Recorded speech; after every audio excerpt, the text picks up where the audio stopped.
Hi, Crawford Loritts here, and just to remind you that we're talking about leadership. Actually, we're talking about leader development, and we're tracing the whole concept of what does a person look like that God trusts with his assignments. And we've been talking about the four characteristics that every great man or woman of God had in common that God, in fact, trusted with his assignments. The first characteristic is brokenness. Brokenness, it means that I have an acute awareness of my God neediness, and that I'm relying upon Him, and that my weakness is not necessarily a debilitating thing. In fact, my weakness is a pathway to His power and strength. Then there's uncommon communion, and by that I mean we tap into the resources that God has to bridge the gap between where we are and what He's called us to do, between what I have and what I need. And there's always a gap there, but God comes through. And my point was that a call to lead is a call to commune with God. It's a call to intimacy with Him.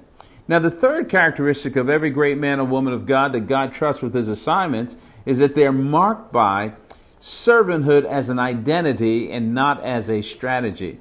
You say, well, Crawford, why do you make that distinction? Well, it's a distinction that needs to be made.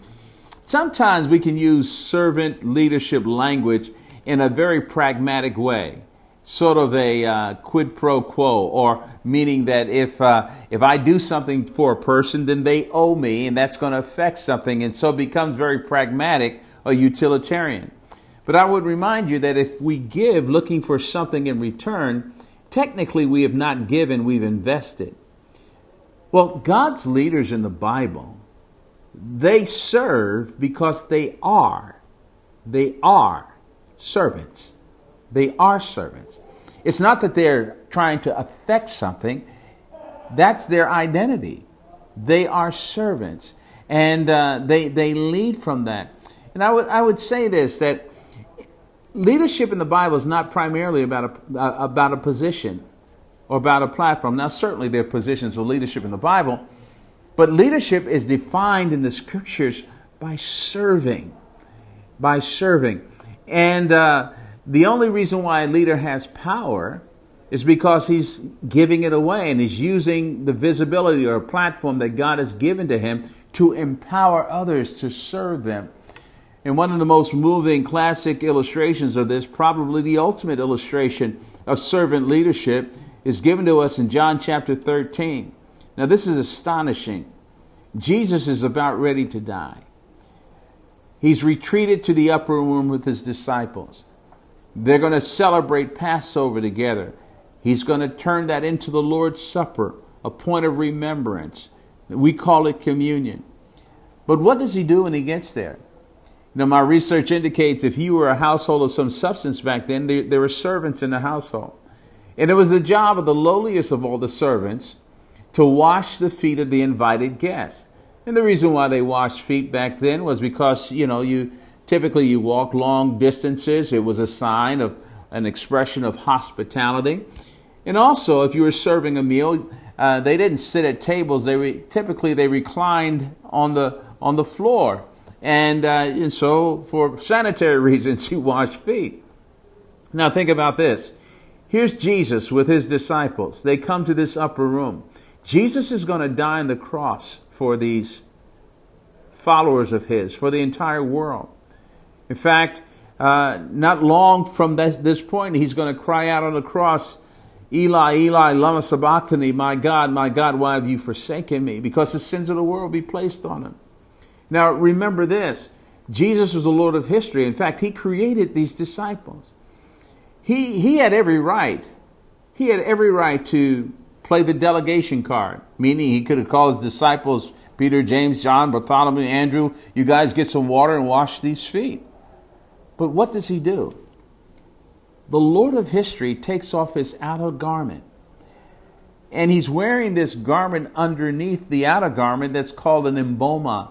This is what servants wore around the house when they did their work. So visually, these disciples are looking at him going, what? What are you doing? Then he gets on his knees.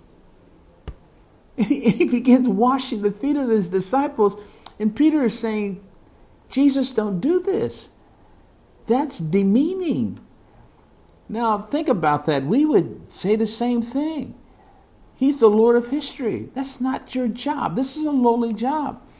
But in so many words, Jesus said, and excuse my frankness, Peter, be quiet.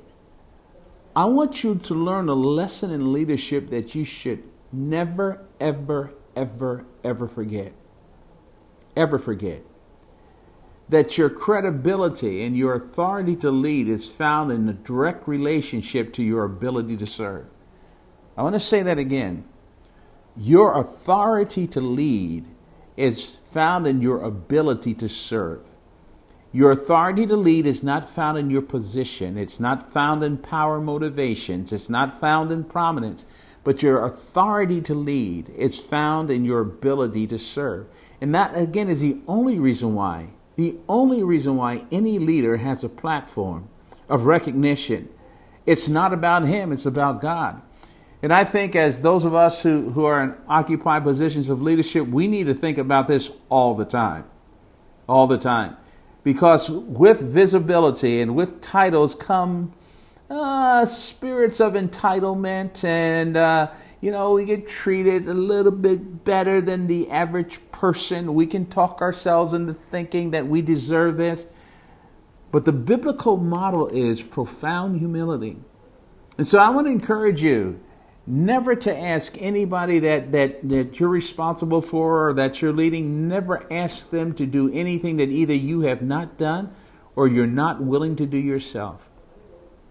Always keep that in mind, that God has placed you in a position of influence and leadership, not to pad your resume or to make great statements about yourself, but to free other people, to put wind in their sails, to serve them, to remove the impediments and barriers for them becoming everything that God wants them to be. So great men and women of God that God has trusted with his assignments. And leadership is all about stewardship and not ownership. God owns the assignment, but we're held accountable for being stewards. They've been characterized by brokenness, uncommon communion, and then this third one that we've just talked about, servanthood as an identity and not as a strategy. Let's serve.